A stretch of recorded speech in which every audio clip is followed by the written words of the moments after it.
Hello, I'm RetroJules, and welcome to update 3.6, Liberty Falls, an update packed full of exciting goodies and news. We're going to get a new map, we're going to get some revamped maps, we're going to get some new camouflage patterns, we're going to get a horizontal stabilisation feature for our tank on the move.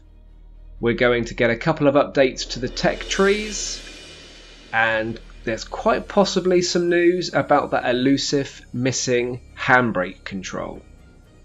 So let's start with the exciting part, the new map. The new map is called Liberty Falls. It's an American urban town split in two by a large bridge, and it's set in the 1950s as one of their nuclear test towns.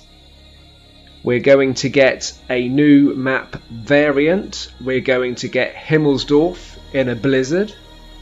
So not only do I find Himmelsdorf quite a tricky map at the best of times because I'm normally playing a light tank, but now the visibility is going to be down, so who knows what's going to be around the next corner.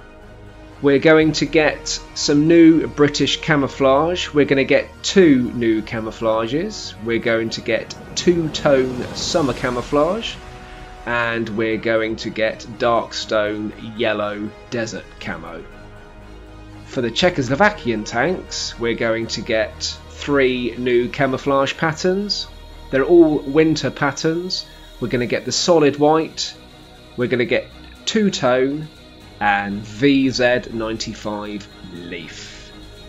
Now, I'm going to struggle with this. There's a new horizontal stabilisation feature which you can switch on and off in the options.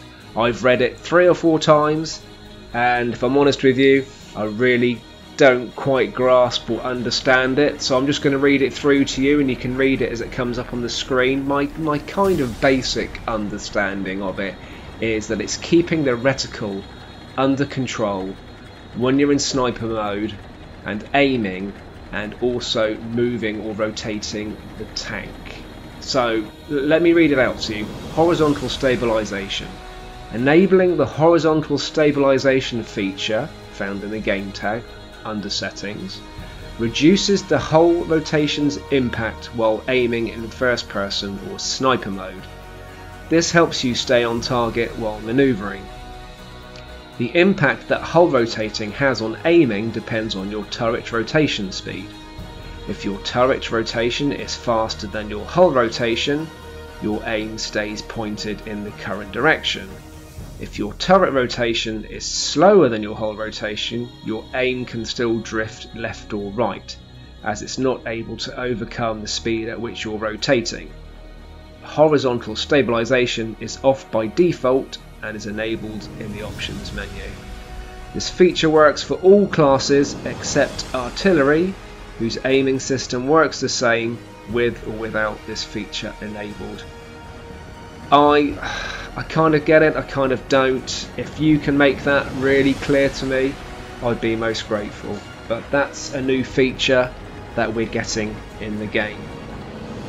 You may have noticed some maps have disappeared recently. We're going to get some revamped maps, and I didn't even know that some of the maps needed revamping really until they did mines, and when they did their HD version of mines, I thought it was fantastic when it came out, so I guess these maps are also going to look particularly good when they're released.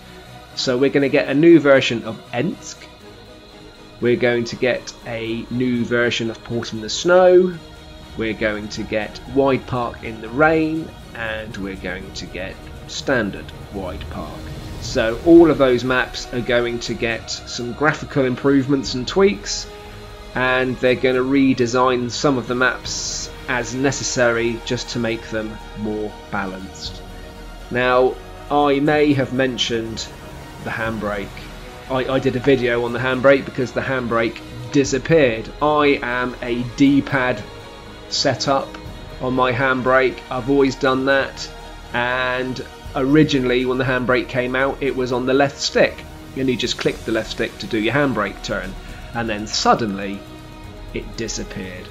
And I didn't want to go over the rigmarole of learning a whole new configuration, so I've been playing without the handbrake. And I play light tank, so I've kind of missed out on that really. But I don't know about you, but when you're playing the game, you don't even think about the controls. It's just second nature. You just press the buttons almost to the extent that if you had to tell somebody what the controls were, you probably couldn't, because it's that instinctive to do. So World of Tanks have addressed the handbrake and it's back. So if you are a D-pad control lover, the handbrake is going to be on the A button on the Xbox, and it's going to be on the X button on the PS4, and going down on the D-pad will then switch your ammo types. And they're also putting in a brand new controller setup called handbrake click, and this is where the handbrake is going to be on the left stick as you click it down, which is where it was originally, and I quite liked it like that. We've also got a couple of tech tree updates, nothing major. There's just 2 new tanks being introduced into the tech trees. Into the French tech tree, the AMX CDC is going to appear. Most of us have probably got that free. If you haven't, I thoroughly recommend it. A very agile, huge French medium tank with an awesome cannon and great depression.